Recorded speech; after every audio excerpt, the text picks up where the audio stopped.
Magandang araw po sa inyong lahat. Ito pong muli ang inyong lingkod, si Attorney Rene Bueno. Welcome po uli dito sa aming YouTube channel na Legal Lounge with Erica Guevara. Magandang araw sa iyo, Erica. Magandang araw po, Attorney. Magandang araw po sa ating mga viewers. Welcome po sa Legal Lounge.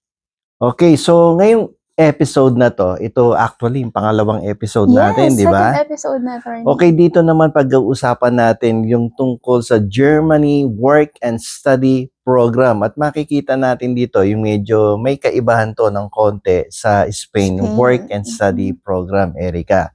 So sa tatalakayin natin dito, yung mga katulad nung diniscuss natin sa Spain, yung proseso, paano makakuha ng study permit, paano ka makakapagtrabaho, paano ka makakuha ng permanent residency at maisasama mo ba yung iyong esposa or yung iyong magulang at mga kapatid at mga dependent children kapag nagtapos ka na ng pag-aaral sa Germany. Yes, tama yan, Attorney, no? So, but Attorney, ito dahil Germany ang ating pag-uusapan, meron muna akong trivia, no? Pa-opening lang natin, icebreaker lang sa ating mga viewer, no? About Germany.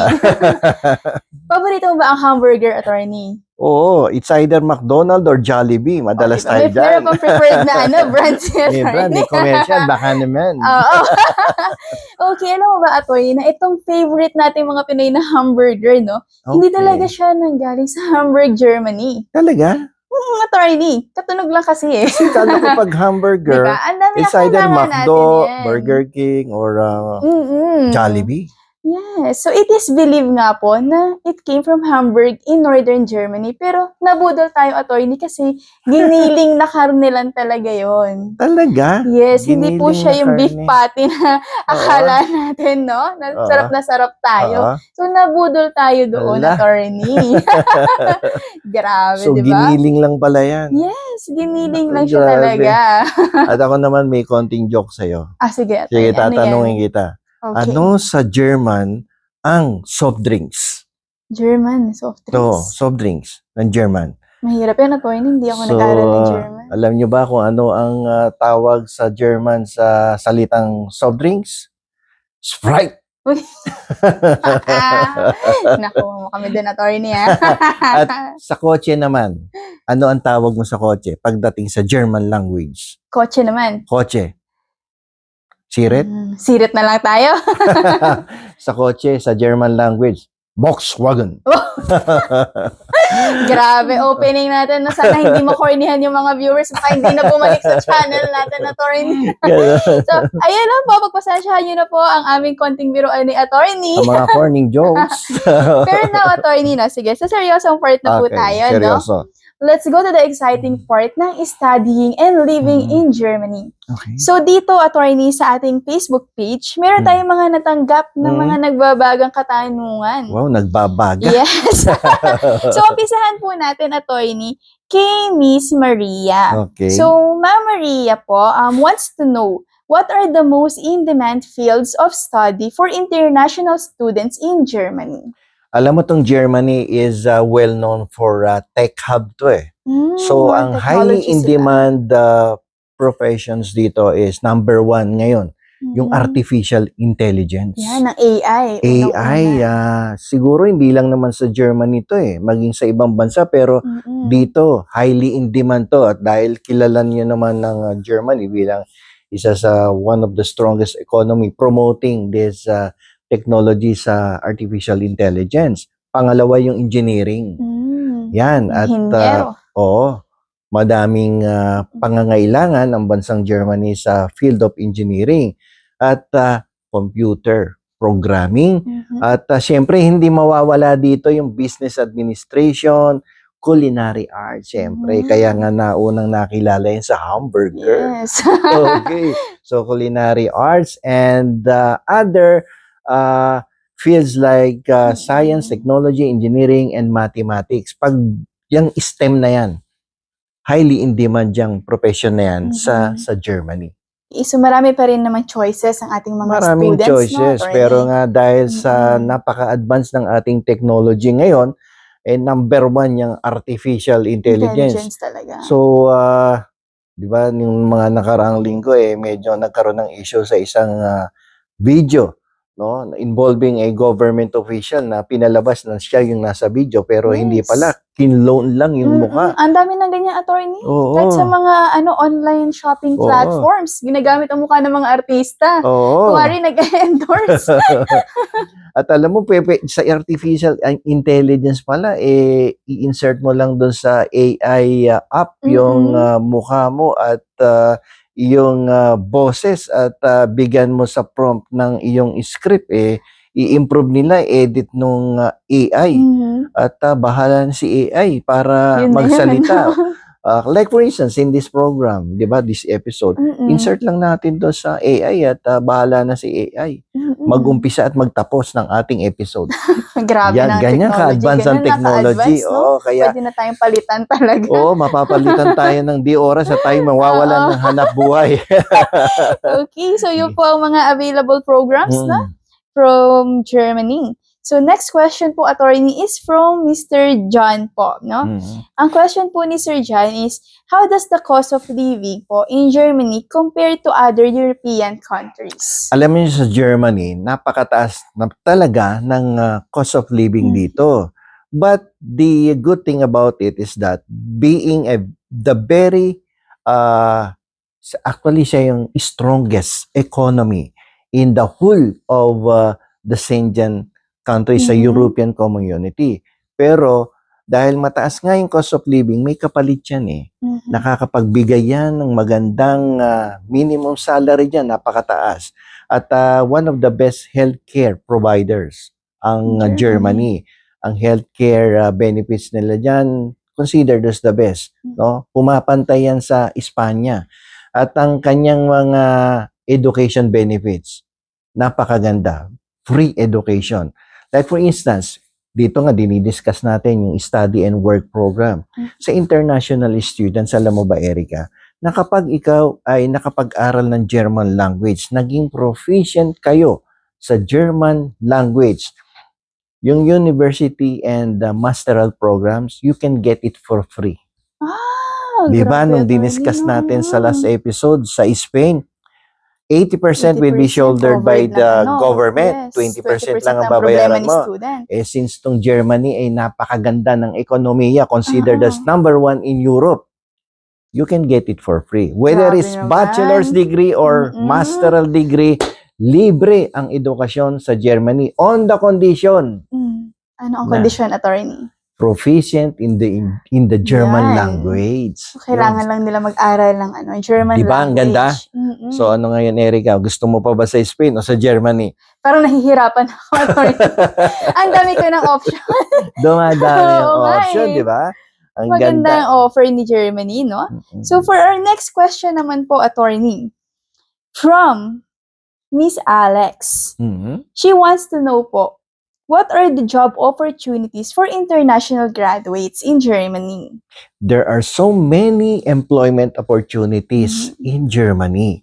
Katulad nga na nasabi ko sa iyo kanina, yung artificial intelligence, yung yes. AI, patok na patok yan sa Germany.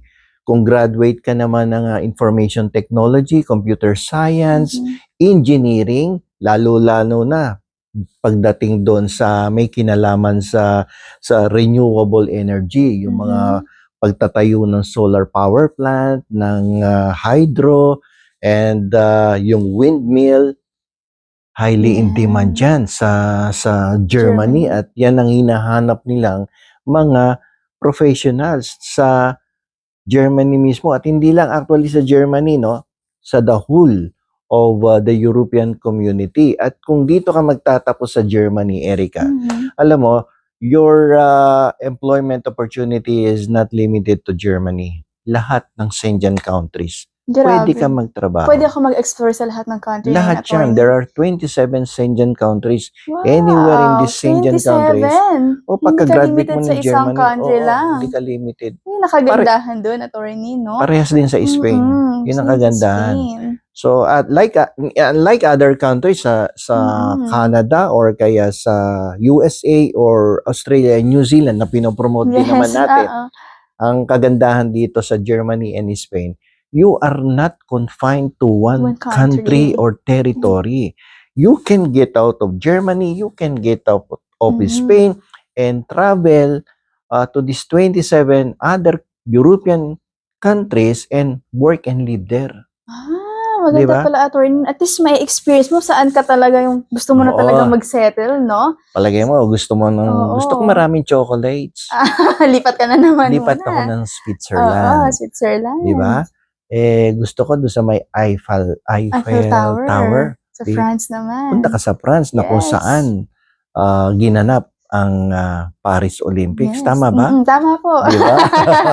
Doon sulit nakakuha. na sulit din to sa ating mga travel enthusiasts, no? Oo, Yung mga gustong-gusto nagta-travel pang Instagram dyan. Oo, yun. Sulit na sulit to kasi may ikot pala nila lahat Ikot ng na country ikot dito, mo, hindi attorney. katulad sa Canada, Oo. USA, and Australia na doon ka lang. Mm-mm. Pag gusto mo pumunta ng ibang bansa, kuha ka ng visa. Iba na naman. Dito, another application. ang kagandahan dito, dahil nasa Germany ka, ang hawak mong visa, Schengen, hindi mo na kailangan kumuha ng visa to other countries within the European Sa community. European countries na yun. Pasok na yung isang visa na yun. Isang visa lang to all of these Grabe, ang countries in convenient ng Europe. attorney. Di ba? Kaya nga. If you will go to Isang bayaran lang yun ng visa. isang bayan, di ba? Oo. Ang tipid, di ba? Isang Tapos bayaran lang. pag gusto mong pumunta ng Poland, ng Switzerland, ng Ireland, ng France, mag-train ka lang. Ay, grabe. Train lang. Pero pag na-broken hearted ka, magti-train muna ako pa Poland. Parang gusto ko umiyak sa Poland ngayon. Bakit Parang Poland ang ganun. napili? Ba't naman Poland ang napili mo? Pero medyo isolated. Walang istorbo. Alam mo yung Poland, malapit sa Ukraine yan. Sige. Delikado pala tayo umiyak. Baka Pumili ka ng matuloy. ibang bansa. Marami pa pala tayong choices. At least marami tayong pagpipilian dyan, attorney. Madami kang no? pagpipilian. So, paano Doon ka sa Switzerland. Napanood mo ba yung Crash Landing? Ayan, no, Na mga sa nagkiki-drama. Netflix, Oo, magandang Crash Landing on tanawin. You. Chloe, Toy, nanonood ka ng Oo, k-drama. napanood ko din yun. Sikat na sikat yan. Oo. Okay, so, eto naman, attorney, paano naman po ang pag-acquire ng work permit dito sa Germany? Okay. Actually, just like in Spain and German, while you are studying, you can work part-time. And after completing the program, you are allowed to work on a full-time basis na. And then after living there and working in Germany for a certain period of time, nakakuha ka ng bachelor's degree. And then you have enough work experience. Then you can apply for a blue card na tinatawag. Ayan nga, attorney. Ang dami ko naririnig ng katanungan about dyan sa blue card na yan, no? So, can you elaborate on that, attorney? Ano ba si blue card? Ano-ano ang benefits ni blue card? Alam mo si blue card, blue talaga yan. Unlike the green card. At least ito talaga, alam natin, blue talaga Blue. siya. Kasi totoo sa na blue. USA, yung mga clients natin doon Yung na mga green nakakuha ng card. green card, nung nakuha nila yung green card, Ba't daw hindi naman hindi green. Kulay pink. Yon. So dito sa Germany, pag binigyan ka blue ng blue, card. talagang blue yung card mo. At itong blue card na to, napakaganda nito because it will allow the student to work anywhere in Europe katulad ng sinabi ko sa iyo. O gusto nila lang pumunta ng Spain, pumunta ng Portugal, ng Doon Switzerland, magagamit si blue ng card. Netherlands. Pinepresent po ito, attorney, sa Pinipresent employer. mo lang yan sa employer, no? Ticket mo yan to work anywhere in the European community. No, kapag meron ka na ng blue card niyan and then after 5 years, pwede mo nang dalhin Ayan ang yung family. iyong pamilya mo. So, dito sa Germany, attorney, pwede ko rin isama ang family ko. Oo, may tinatawag silang family reunification program. Ano yung programa na yan, attorney? Na kung na-meet mo na lahat yung requirements under this work and study program at nakakuha ka ng blue card, you have the chance of reunification with your immediate members of the family. Yung kapatid mo, magulang mo, kung may asawa ka na, pero si Erica, dalagan-dalaga to eh. So, pwede mong dalhin kung yung asawa Pwede mo. ko sila invite po doon. Oo, no? at doon naman nirahan ng permanente. Hindi lang to tourist, attorney. Pwede Hindi. silang maging resident. Resident na yan. Pwede Kasi silang nga, maging potential resident. hawak mo na yung blue card eh. A blue card is actually a permanent residency card. Oo. Na magiging ticket mo to become an immigrant and later on, after complying with the requirements of the immigration law, pwede kang maging citizen ng Germany. So, hindi siya limited sa study lang, work. Pwede siyang maging immigrant. Pwede ka ding maging citizen ng Germany. At pati yung pamilya ko, attorney. Oo. Pwede, di ba? Ang lawak ng opportunity Ang lawak ng available opportunity ni dito Germany. sa work and study. Kaya lang, gagamit ka talaga ng pathway. And the pathway is education. Kailangan Yan. mag-aral muna. Mag-aral ka Yan naman talagang edukasyon ng susi, no? Sa ikauunlad ng iyong buhay. Sabi nga ni the famous Mandela, diba? Education is the key to change your world. Yun. Diba? Tama. Kaya talagang education talaga ang first step ng ating mga applicants going to Germany. And then later on, pwede na sila mag-work, mag-explore sa different European countries.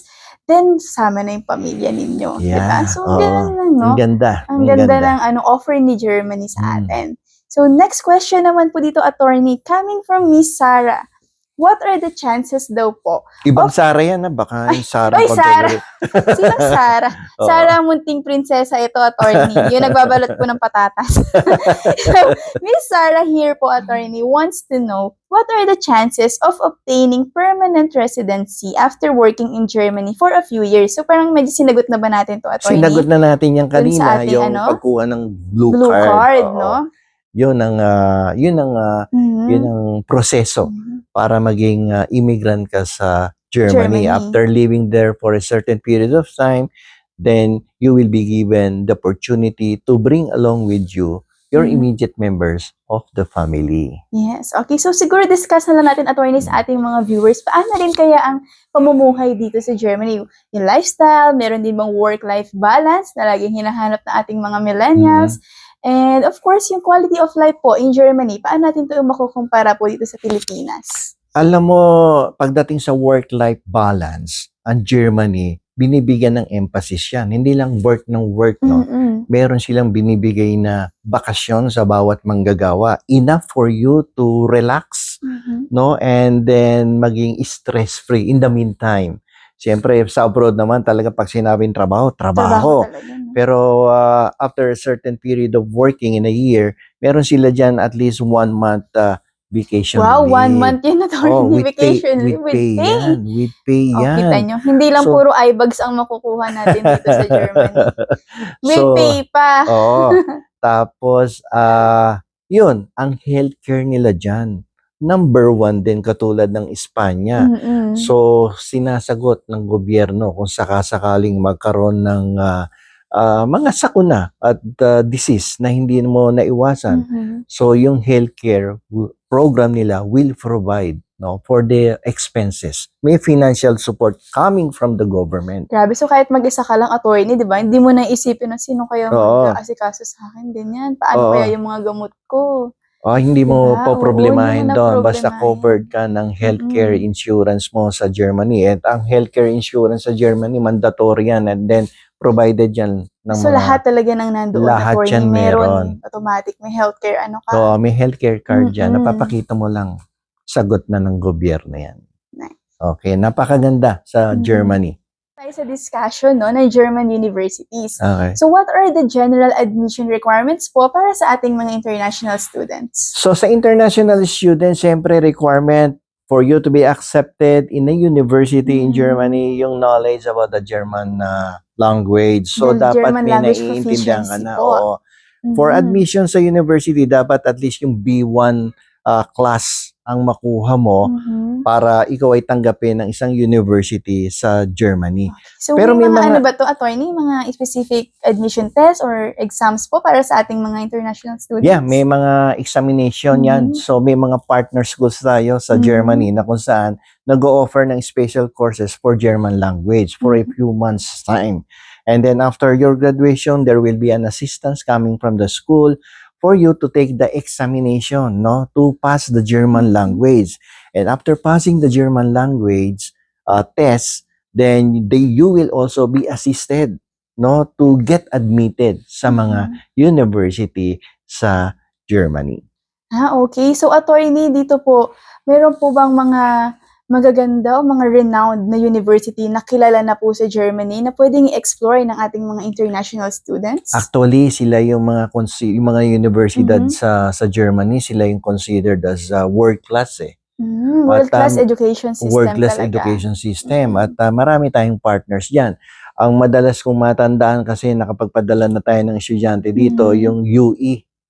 UE din. UE din katulad ng yung Parang aking alma tapos mater. parang alma Oo. mater mo, University of European Colleges, So, ayan, Universities. recommended din yan, attorney. Recommended ko yan at yan Mm. ay nandoon sa Berlin, sa Hamburg at I think they have also a campus in So different areas po yung campuses nila. yeah, madaming campus yan at malaking universidad to na nag-o-offer ng mga kursong highly in demand Yung mga pagkatapos diniscuss natin kanina, attorney, diniscuss na ko sa'yo courses. kanina, yung artificial AI, intelligence. ganyan. Yan. Technology?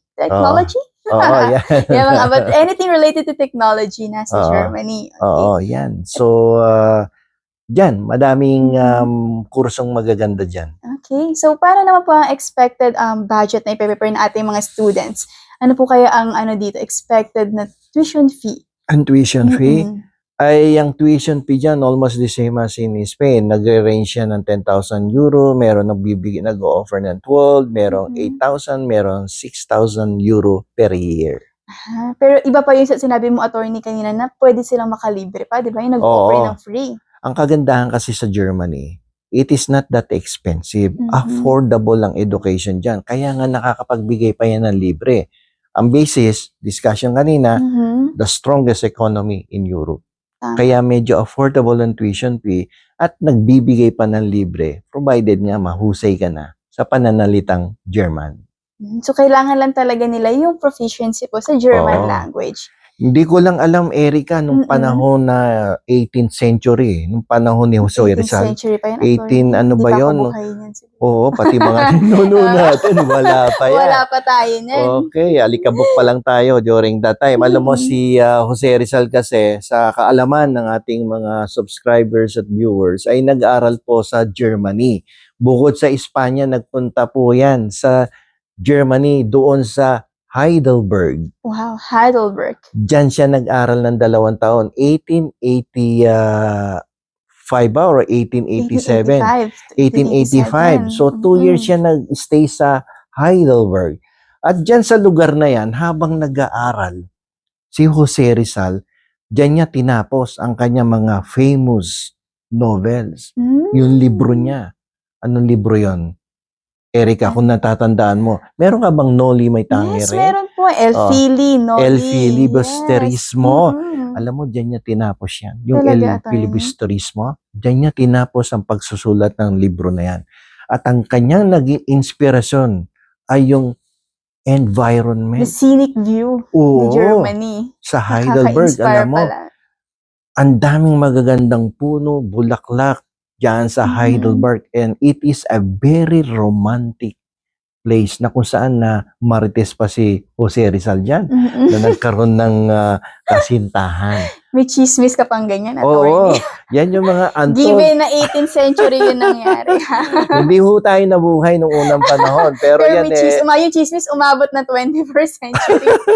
Kasi may mga tinatawag na untold stories of Jose Rizal, no? Na tungkol sa kanyang mga naging kasintahan, kay Josephine Bracken na kanya ding naging kasintahan, at namarites nga na nagkaroon nga ng pagbubuntis si Josephine Bracken kay Jose Rizal.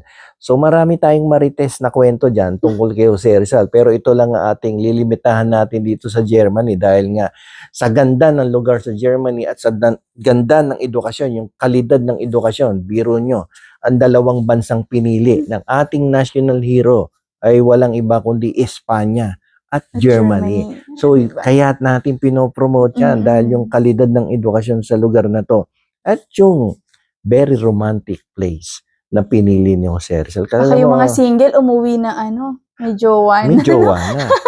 So, alam mo kasi yan si Jose Rizal, romantiko yan nung kanyang kapanahunan. Bukod sa napaka-poetic person, 'di ba? Mahusay magsulat. Yes. So, Kuhang-kuha ang mga girls. ayun. Okay, so yan yung bakit Mhm. dapat piliin ng Germany aside from Spain, no? Because of the quality of education, the place is so amazing that you will fall in love with the place like our Mhm. national hero na si Jose Yes. Rizal. Tama. So, ayan po, attorney. I think we have tackled na po almost all the topics po Yeah. relating to Germany, no? Mhm. The German application. So, sa ating mga viewers, there you have it, no? Germany, please explore Germany po. A land of a lot of opportunities po, no? So, especially with education, a world-class system education, and of course, a thriving job market Yeah. din po sa Germany. Especially sa mga enthusiasts dyan ng technology, no? Germany is number 1 for you, no? Yeah. So, sa mga gusto pa po na makapag-inquire, may mga specific na katanungan sa inyong mga isip, baka hindi kayo patulugin yan, no? After nitong episode na to, baka merong hindi makatulog at o hindi kakaisip paano pumunta ng Germany.